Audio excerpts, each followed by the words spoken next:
All right. Eric, welcome to the Corporate Refugee podcast, where we share real stories of professionals who left corporate America life for freedom through proven systems. And since it's Halloween, we're skipping the tricks and focusing on the real treats that data brings to franchising. I'm your host, Chris Tucker. I'm a franchise consultant, former franchise owner, and corporate refugee turned advocate for structured freedom. So today I'm joined by Eric Stites, CEO and founder of Franchise Business Review, or FBR, the leading market research firm in franchising. For nearly 20 years, Eric's team has analyzed franchisee satisfaction and performance data to reveal which brands truly deliver on their promises. So today we're going to talk about how you got into franchising, what the numbers really say about franchise success, and the mindset shifts that lead to long-term freedom. So let's dive in. So Eric, Awesome. Awesome. I'd love to start with your story. So what led you into franchising and what inspired you to create Franchise Business Review? Yeah, it's a great question. And I know when you reached out about being on your podcast, uh, and I thought about the corporate refugee. I really have never worked in corporate America. I, with the exception of when I first graduated college. I spent 3 months at an ad agency in Boston, full-time, unpaid, and large agency. This is in the early 90s and the economy sucked. No, Hmm. no, sorry for the the verbiage, but so that was kind of my first and only foray into corporate America, and experienced lots of people getting laid off and very angry environment. And quickly realized that small business was really where my interest was, and so spent many years working for various small businesses. Um, Learned a lot, and realized that I guess I was, not to sound egotistical, but I was, looking at these small business owners thinking, these guys aren't that much smarter than I am. It's just, they had the foresight to find a market or a niche that made sense, and they had the audacity to take that leap into business ownership. And so I worked for a number of companies, and stumbled into a company called Franchise Solutions. This is right around the 99 2000 mark, and um, basically Franchise Solutions was doing lead generation marketing for franchise companies, and I was like, this is really cool because franchising was essentially small businesses for the most part, but at scale, and working with hundreds of franchise companies, just all with the franchising in common, obviously, but across many Hmm. different industries. And I was like, franchising is really cool. Um, but in that experience, we generated lots of leads from prospective franchise owners, uh, many of which came out of the corporate world. And I spent a lot of my day talking to candidates, people that are looking to get into franchising, wanting to know, the obvious questions. Was the training good? Was the support good? Hmm. Are you making any money? That sort of thing. What are the best franchises out there? And I realized how hard it was to kind of get at those answers from a prospective franchisee, or someone considering buying into franchising. And had done a number of kind of due diligence projects myself on various brands. And again, you'd call 20 or 30 franchise owners and nobody would call you back. And so was working on a side project, marketing project with Dunkin' Brands, and they had similar issues. Like, their franchisees were very successful, but people that were thinking about getting into Dunkin' as a franchise owner, they would call franchisees and nobody would call them back. It just wasn't a priority of business owners, and business owners are busy. So, we kind of came up with the idea of like, well, why don't we survey everybody and, find out, everybody wants to know the same question or has the same questions and wants to know the same answers. Like, why don't we just send out a survey to your owners, and collect that data and share it with candidates? And that's kind of how FBR started. Um, and it really was designed to help facilitate that process. And it seems obvious today. I mean, nobody buys anything without looking at reviews, whether you're buying a Mm-hmm. $5 thing on Amazon. You look at the reviews, Mm-hmm. and this 20 years ago didn't exist in the franchise space. And so it's been a fun 20-year run, and looking forward to the next 20 years. Mm-hmm. Now you just got back from a trip where you had the summit in Yeah. Texas. Can you talk about kind of how that experience went and what year and number are you guys in this?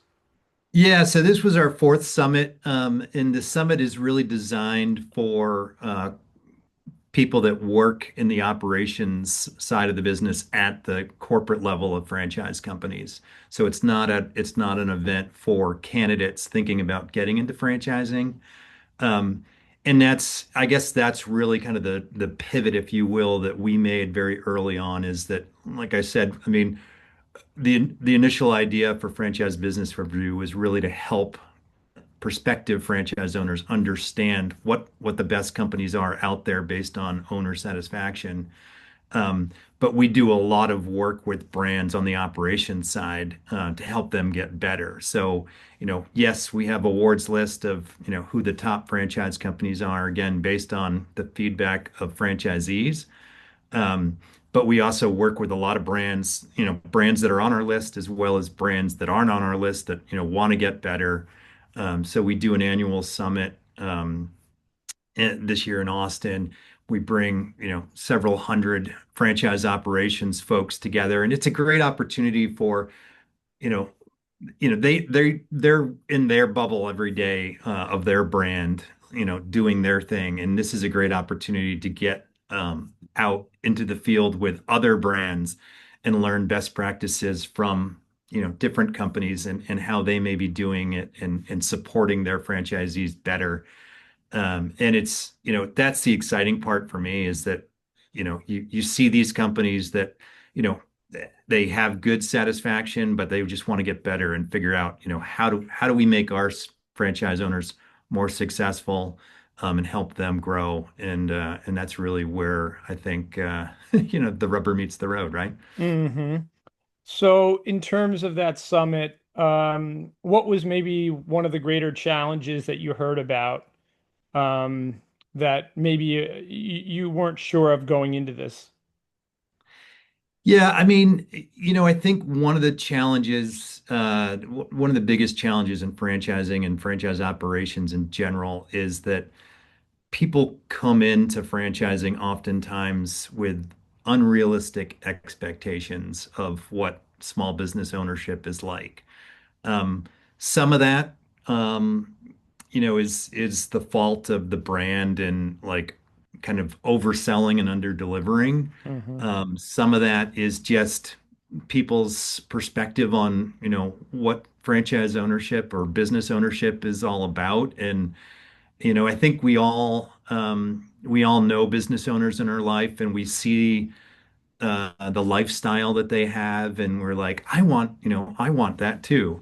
Mm-hmm. But what people often don't see is the years of hard work that business owner, put in at the beginning to get to that lifestyle. And so, small business ownership, is hard. And it's what I always tell people, it's the greatest thing and it's the hardest job you'll ever have. And there's no silver bullet, whether you're investing in franchising or, a non-franchise business. It's a lot of hard work, and it takes time to be successful. And, I think, that's the biggest challenge that these franchise operations folks have that come to our summit. Again, they're supporting franchisees that have come into their system with various expectations and on how to, operate their business. And so they're just looking for ways to, meet with those candidate or meet with those franchisees and help them figure out like, okay, here's where you are. We want to get you, here and improve, your profitability and your operations, and yes, get you to the point where you don't have to necessarily be in the business every day. You can work on the business instead of in the business, as the saying goes. Hmm. But it takes time, and like I said, there's no silver bullets to success. Hmm. Now, do franchise candidates ever work with franchise consultants when they're using your service?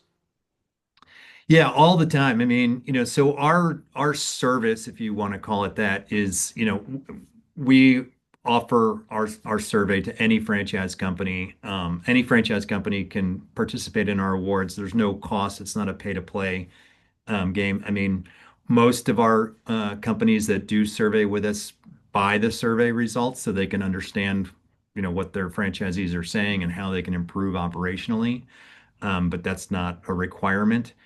And so basically, as a result of our survey, there's a report that we do for candidates thinking about getting into franchising. And a lot of franchise brokers or franchise development folks at the brand will use those reports to kind of help, understand. It's when you think about getting into any franchise brand, obviously you want to talk to franchisees and understand their experience. This is a great tool to kind of understand, big picture, what do the franchisees have to say about the brand? And, I think that third party validation is a Hmm. huge piece. Again, just like, Amazon reviews or Yelp or whatever it happens to be. Um, but, it doesn't replace, the need to still talk to franchisees directly and kind of understand, yes, you know, I always explain people, if you think of the franchise industry, there's, 3 to 4 thousand franchise brands operating in North America. And if you think of that bell curve, you know, 20% are terrible, 20% are fantastic, and then there's this, kind of middle 60% that are average. And so, you can put your money into a lot of different investments, whether it's the stock market or real estate or other business opportunities or franchising. Um, but you want to be in that top 20%, and so identifying what are those above average systems and what makes them above average from the franchisee perspective. I mean, there's a lot of brands obviously that have grown very large, and have been successful at the corporate level, but maybe not as successful and profitable at the franchisee at the unit level, and so that's Hmm. important to understand. Have you seen franchisors go from that bottom 20% to the top 20%? And how quickly might that have happened in the best case scenario? Yeah, yeah, no, that's a great question. We've seen a lot of brands make significant strides that, when we started with them, they had terrible owner satisfaction. And franchising is just a people business, right? It's all about that relationship. And so, when you think about, a true partnership between the franchisor, the brand level and the franchisee, and understanding the roles of, what's the franchisor's responsibility and what's the franchisee's responsibility. And I think, you know, what happens oftentimes, I mean, when we see big changes, it's usually a change of leadership. You know, if if you've got somebody that started a franchise, a founder that started a franchise brand, and they're very ego driven, and they're just like, this is my brand and this is the way we do it, and if you want to invest, that's fine, but like you got to do it my way. That doesn't last very long, and franchisees get very frustrated. And so we'll see, brands get acquired or change of leadership, and the new leader that comes in, the new CEO, really understands that franchise relationship and the importance of, we're only successful as the franchisor if our franchisees are successful. And so that's really, it's a relationship business, and, understanding that, franchisees understand that, the brand has to make the decision at the end of the day. And, they just want to be part of that, like that, part of that process, and, ask, have their opinions matter. Hmm. But they know that at the end of the day that, leadership has to make those daily decisions on what's happening at the brand level. I noticed that you have the CFE designation. So you went through the IFA training. Yeah. Um, Yeah. Out of curiosity, Certified franchise executive. yeah, so out of curiosity, like why did you do that, given you have been a CEO at FBR for over 20 years? Yeah. Well, I did it not 20 years ago, but I did it. First started almost 20 years ago. So, yeah, when I actually was at my prior job at Franchise Solutions before I even started FBR, I had taken some of the classes in earning that. I mean, I think it's important just to have that industry background and understanding. I mean, the CFE Certified Franchise Executive Program has changed a lot over the years, and it's gotten a lot better and more in depth, certainly. But kind of the requirements of it are there's some courses, some are online, some are live, and there's just participation credits and like going to events and understanding what franchising is all about. And so you know, at this point, yeah, I mean, I feel like I've learned a lot about franchising, but I keep learning every day, and I think that's for somebody thinking about coming into franchising, especially out of the corporate world. Um, change is constant, right? And everything is evolving. Technology is evolving. We've got AI coming in now. Um, if you're not comfortable with change, franchising is not a good fit for you, and business Hmm. ownership is not the right good fit for you too, because um, it really, and I think that's where a lot of people that are in franchising do struggle because, they might have bought into a system 5, 10, 15 years ago, and they bought, this. And, it's shifted over time, and the services have changed, and the way you do marketing and sales have changed, and they may not like some of those changes, and that can be problematic for an owner.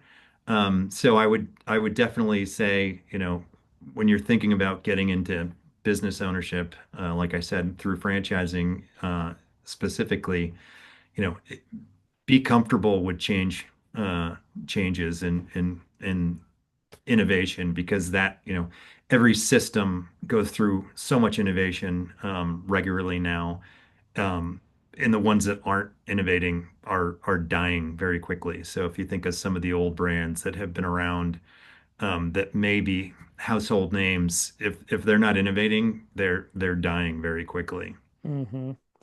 Yeah, and it's a really exciting time with artificial intelligence. Given what you heard at the summit, and like, are you very optimistic about? Because like change is going to be so much over the Yeah. next, near future. So I'm just kind of curious.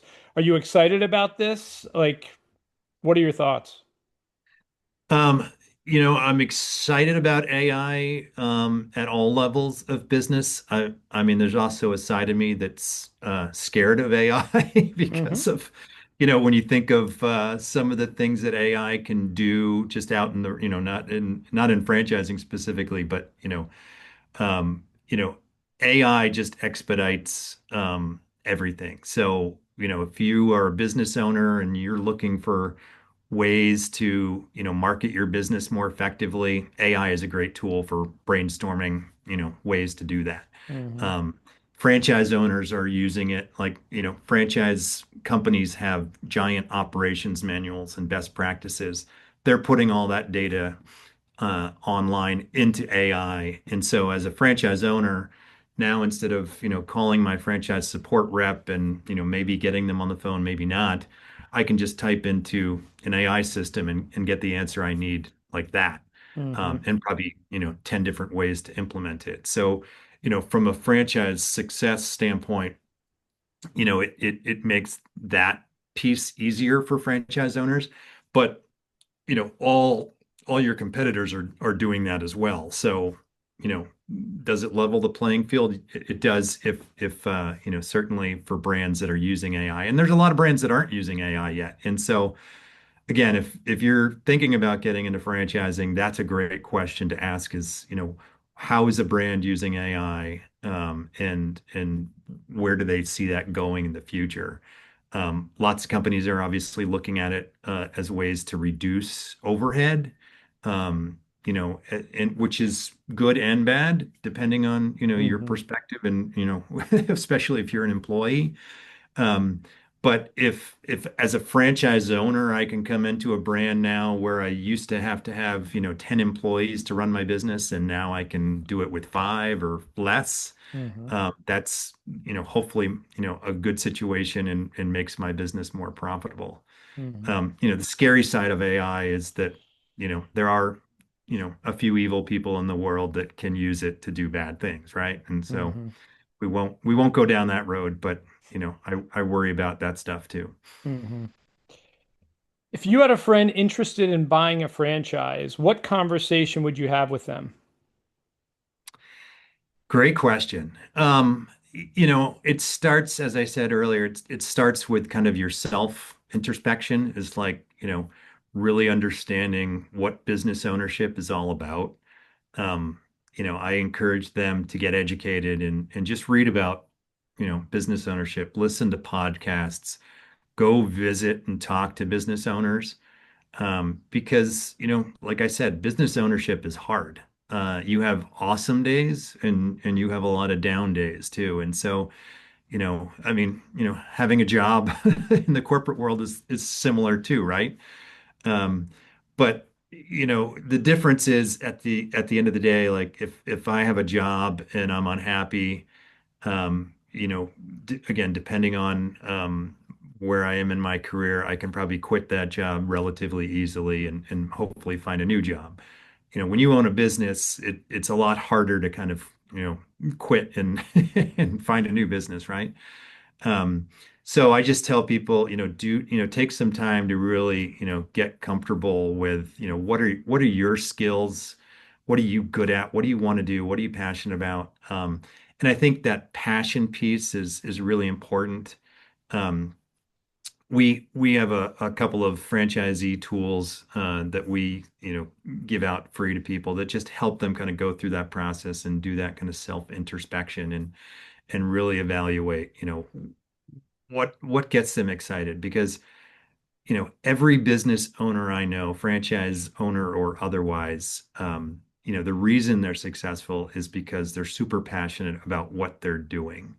And so there's a lot of great businesses out there that you can invest in. But whatever the skill set is that makes their business owners successful, if that's not something that, gets lights your fire, then at the end of the day, you probably won't be successful in that business. And so again, like, you know, group a lot of examples I guess would include like there's business models that really rely on the business owner to have strong sales and marketing skills maybe um, you know if you don't like networking, if you don't like talking to people, if you don't like selling and going out and marketing your business, that's probably not a good fit for you. You should look for something that's kind of more focused on operational skills and a larger brand that has brand awareness that, when you open your location, consumers in your market are going to know it because of the brand. And,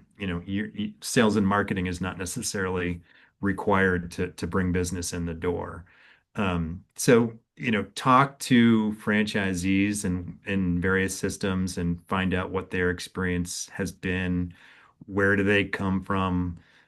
What's the culture like within a brand? Because again, there's all sorts of different cultures. And I think this is great for corporate folks because, corporate folks understand, good culture and bad culture, right?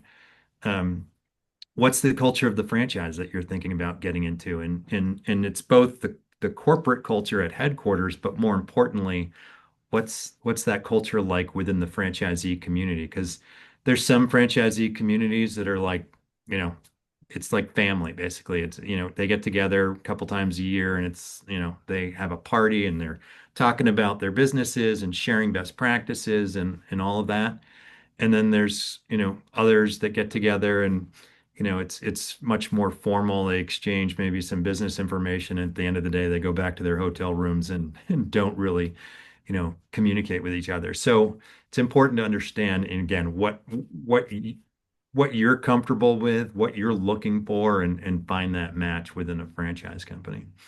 Is there one brand or development company that sticks out in your mind in terms of creating an amazing culture, both corporate as well as within the franchisee community?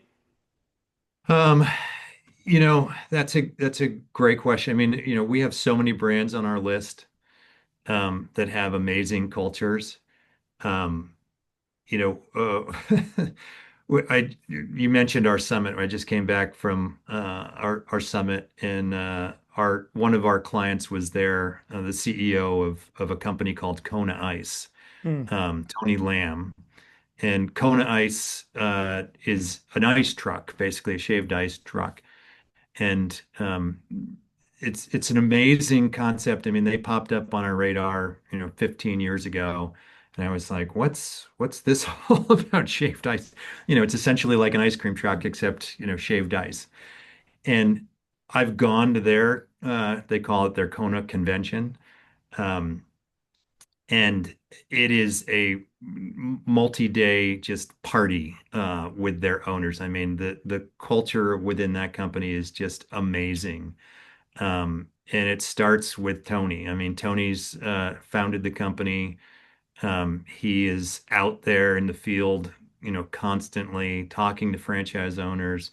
He recruited his first franchise owners. I think, a number of them came from his church and local, neighbors that he knew, and it just kind of grew. And it's always, I mean, he's got a large family, and many of his kids and his wife are in the business, and it does have, very much a family feel.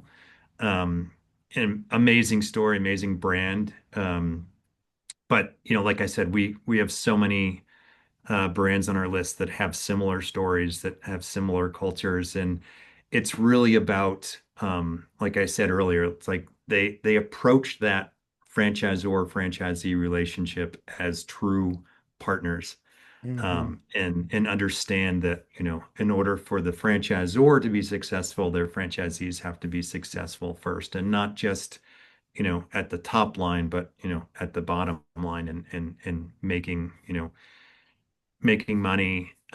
But it goes well beyond money, right? It's about giving back and supporting your local community. And Kona, for example, one of the things they do is they give back to schools and education, and they've given millions and millions of dollars back to their local community. And I think that's where a lot of people, they start looking at franchise ownership and they think about it obviously just from the business perspective and, again, how much money can I make at the end of the day? But that giving back is a huge piece of any small business. Whatever business you're in, you know, you want to be very active in your local community. And I think that's where a lot of business owners really at the end of the day get a lot of the value from, and pride from being a business owner. I mean, I know that's true even for myself with Franchise Business Review. I mean, we do a lot of local community events and give money to organizations locally that need it. And you know, we obviously employ a number of people here in our local community as well. And so that's that's really what's a big driver for me, and I think a lot of people that are in the small business world. Hmm. What are some third-party tools that you would recommend franchise candidates to use, outside of, the conversations they can have with franchisors and franchisees and validation? Are there any third-party tools that you think are very helpful? Yeah, I mean, Other you than know, FBR, of course. well, well, certainly FBR is a great resource. I mean, there's a lot of great books out there on franchising. The Educated Franchisee was one. Rick Bizio, I don't know if you're familiar with him. He was a Mm-mm. broker. Um, Wrote a book about, franchising years ago, which is a great book. Um, the Wealthy Franchisee, Scott Greenberg, who's a public speaker on franchising and people and employee related topics. Um, he's got a great book called The Wealthy Franchisee. He was a franchise owner in the Los Angeles market, multi-unit owner, um, and did a fantastic turnaround of a couple of edible arrangements units. And it's just great information. But again, I think it's that understanding, small business mentality and psychology. And so you can read a lot of resources, go to the Small Business Administration website and, read case studies and information there. But I think it really comes down to just going out and, like I said, just talking to small business owners, of all types, franchise owners, understanding, you know, what their day to day is really like. Because, and again, that's, I think, a really big important part is the day to day activities of the owner are often very different from, what the product or service is that the brand may be, selling. So like, Hmm. the obvious example, like, McDonald's, everybody knows McDonald's. Like, the owner's not flipping burgers and dropping fries in the fryer. The owner's, managing the team, inspiring the team, um, going out and doing a lot of community work, and those sorts of things. And so, and I guess that's also an important thing to understand, especially for folks coming out of the corporate world, where in corporate you do have a lot of support resources, and that's why franchising I think is a great fit for people in the corporate world because they're used to having employees around them or more support around them. That obviously is the case in franchising as well. One thing that can cause some friction is that people management piece, depending on what industry you're in. Because when you think about, again, like the McDonald's example, um, the typical employee at McDonald's is a young teenager or somebody in their early 20s. And that's a very different person than a corporate employee that may have 15, 20 years of expertise in a certain role. And so managing and inspiring and, getting those people excited to come to work every day is a very different skill set than what you may be used to in the corporate world.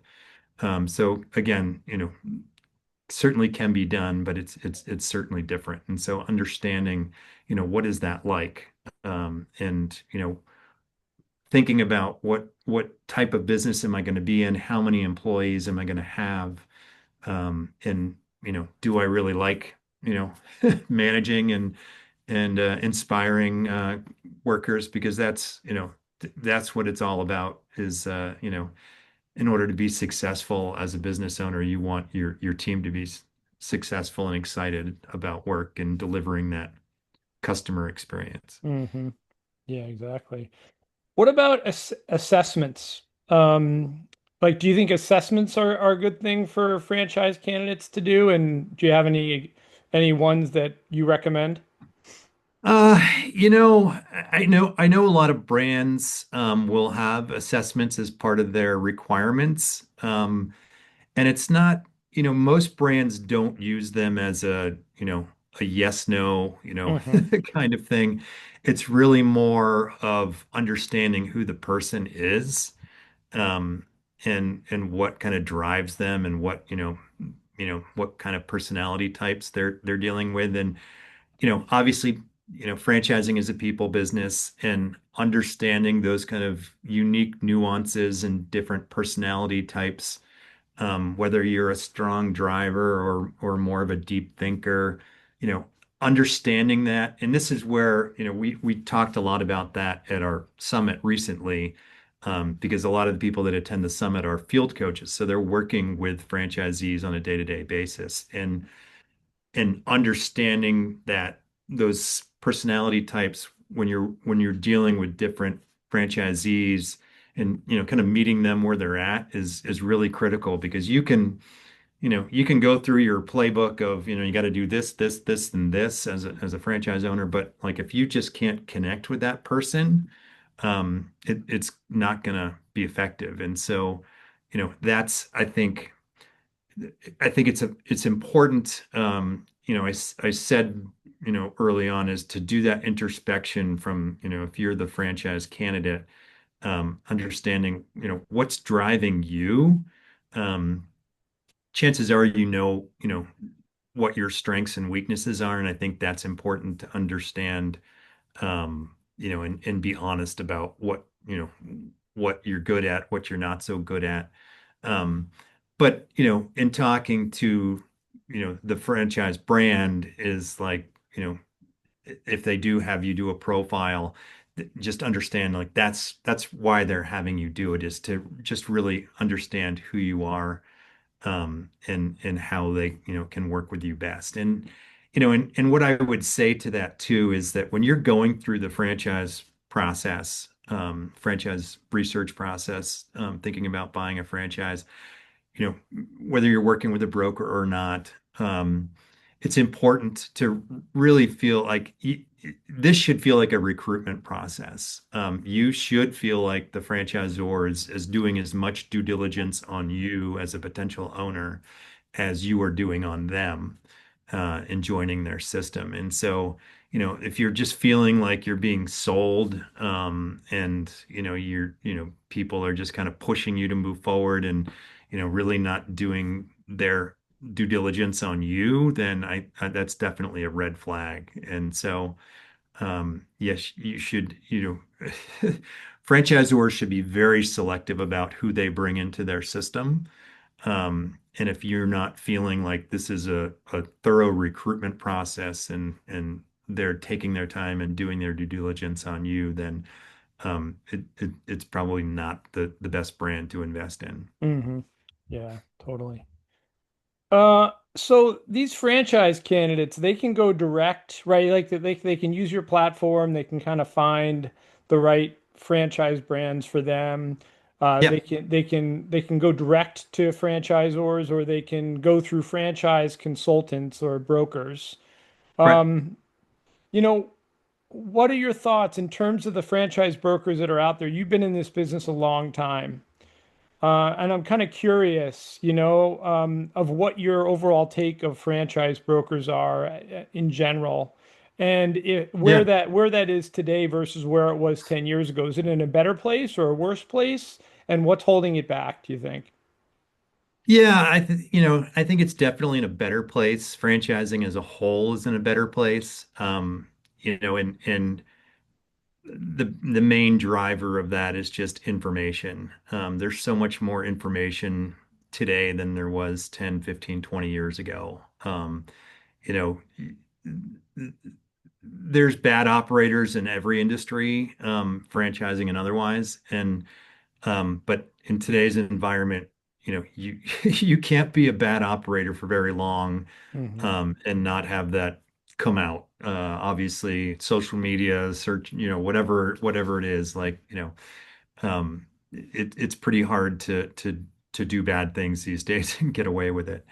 Um, and I think that's made franchising stronger for sure. And when you think about franchise brokers specifically, you know, I think the um, what a franchise broker does is really important as far as, guiding people through this process that have never purchased a franchise before. And I say this all the time. It's like, unfortunately, most people don't use brokers and they just go through this, completely alone. Um, and hopefully they're educating themselves and looking at franchise business for you and other resources that are available to them. Oftentimes they don't even talk to their spouse about this, which is I find fascinating. They'll be frustrated in their job and staying up late at night doing homework on franchise ownership and business ownership. And so certainly talk to your spouse about your feelings and thoughts about this, because what you don't want to do is go through the due diligence process and figure out I'm going to buy XYZ franchise and then be like, honey, this is what I'm going to do. Um, but more importantly, like I think a good franchise broker helps guide that process, right? And can help the franchise candidate do that assessment and understand, what brands might be the best fit for them, their skill set, their goals, that sort of thing. Um, you know, Franchise brokers, just like real estate brokers or any other industry, like there's good ones and there are bad ones, right? There's some people that are just motivated by money and, they're just going to place people in a brand that maybe is paying them more or whatever it is. But, I think most franchise brokers, want to do the right thing for their candidates and help guide them through that process. And certainly I think that's a valuable process. So you don't have to go through it alone.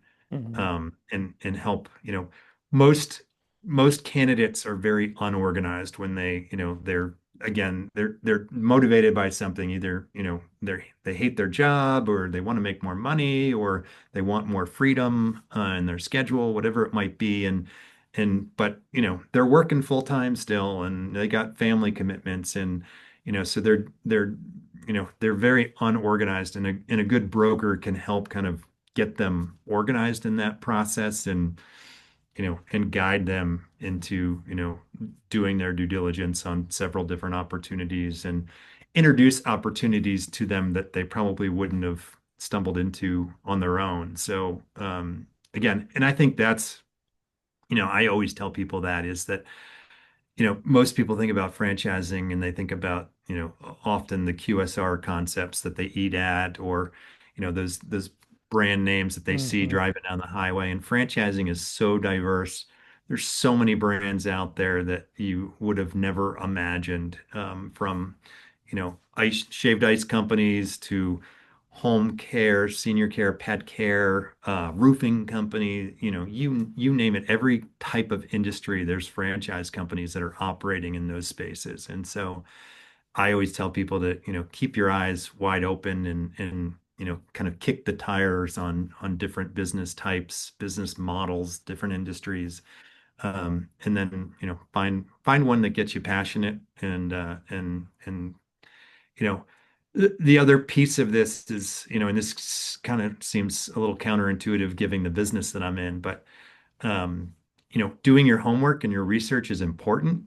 But if you find that you're, doing so much research and, you're just in the weeds and you can't make a decision, um, you know, chances are that's your decision, is that, you're not, if you can't make a fairly quick decision on a brand to invest in. And when I say quick, I mean doing this research should take you several months.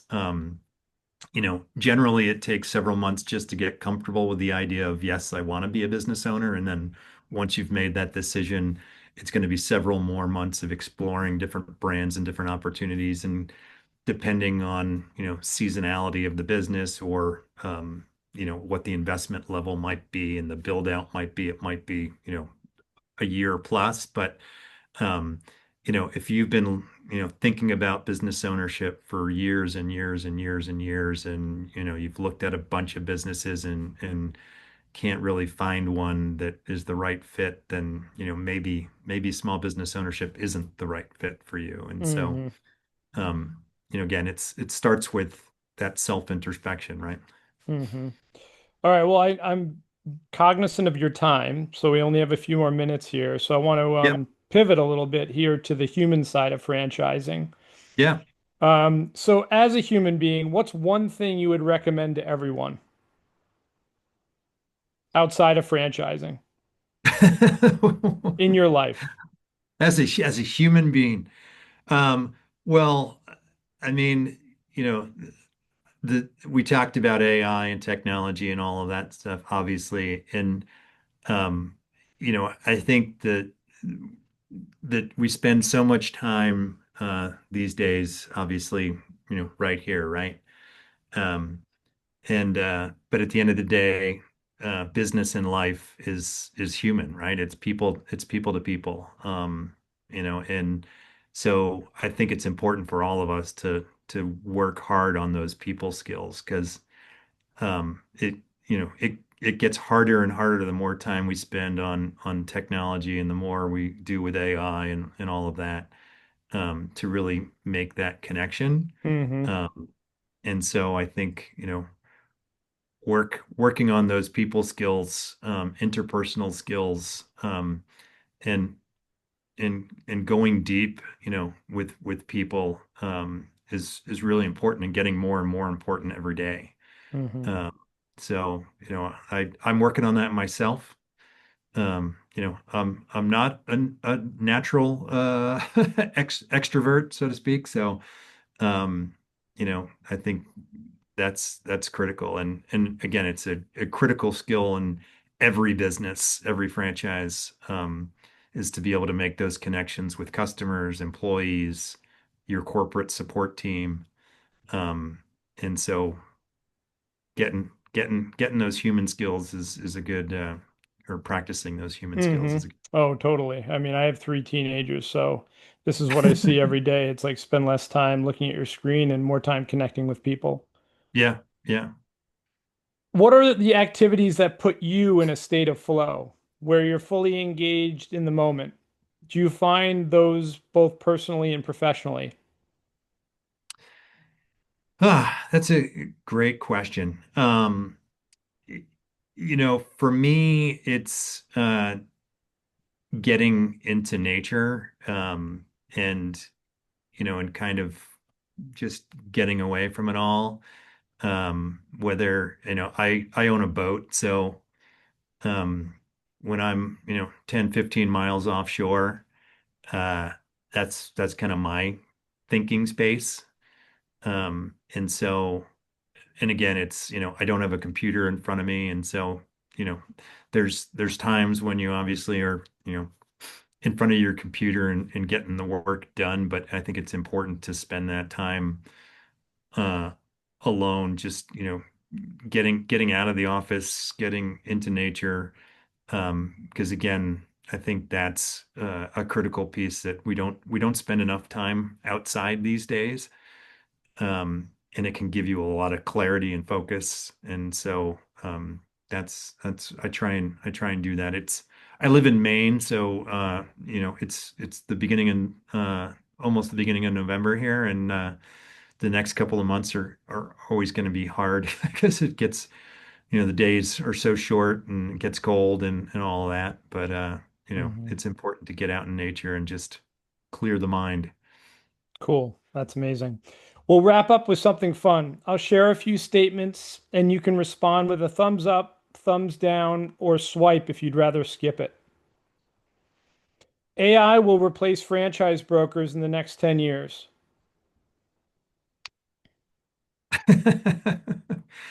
Um, no, probably not. Uh, Some, franchise some, yeah, exactly. There you go. Franchisee satisfaction should be public information for all brands. definitely. Most franchise consultants truly act in the candidate's best interest. I would say I would agree to that. Yes, most, Nice. yeah. Not all, but most. Franchise ownership is easier than corporate life. No. Well, not necessarily harder, but different. Yep, absolutely. Data is more reliable than gut instinct. Um, I'm 50-50 there. All right. You gotta have both. All right. FBR will still be independent 10 years from now. Uh, we'll always be independent, yes. Awesome. Um, will you ever retire? Retire. So uh is that just a simple yes or no? It's whatever you No. want it to be, whatever you have the time for.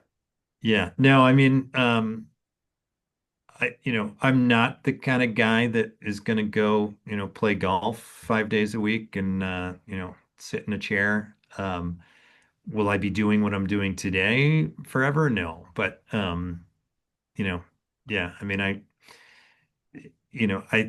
the world has many challenges, and I think it's important for all of us. Again, it goes back to that human connection thing that, you know, we need to make more connections and Hmm. solve the challenges that we have, and you know, and people just need to, talk and communicate more, because I think that, when we talk about like the polarization that's happened in the last decade or so, like, a lot of it, is just because people aren't talking to each other as much and they're spending Hmm. more time, in their own little bubble. And so break down those bubbles and go talk to your friends and your neighbors and, people that you disagree with, and Hmm. uh, get together and, solve whatever challenges get you excited.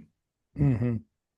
Well, that was great. Thank you for playing along. Thanks for this conversation. And is there anything else that you wanted to share before we wrap up? No, I mean, the thing that I guess I just, and I usually start here, but like I think franchising is a great opportunity for many, many people to get into business ownership. It's business ownership, so to speak, with guardrails. Hmm. And there's if you're thinking about business ownership, there's nothing better, because you've got, you own the business, but you've also got this support behind you. Hmm. Um, but like I said, you have to find something that gets you excited, and that you're passionate about, and a brand that's got a good reputation and good experience with their franchise owners, and work hard and be successful. Hmm. Well, awesome. So, how can our audience, what should our audience do in terms of getting in touch with you or getting in touch with FBR? What are good next steps if they're a franchise candidate looking for more Yeah, no, I information? mean, you can just find us, franchisebusinessreview.com. Anybody that wants to talk to me personally can just, my email is Eric, ERIC, at franchisebusinessreview.com. I spend a lot of time talking to candidates all the time. I don't get, I don't get paid by any of our clients to promote them. So I don't care what franchise you buy, and I'm happy to chat with anybody that wants to chat.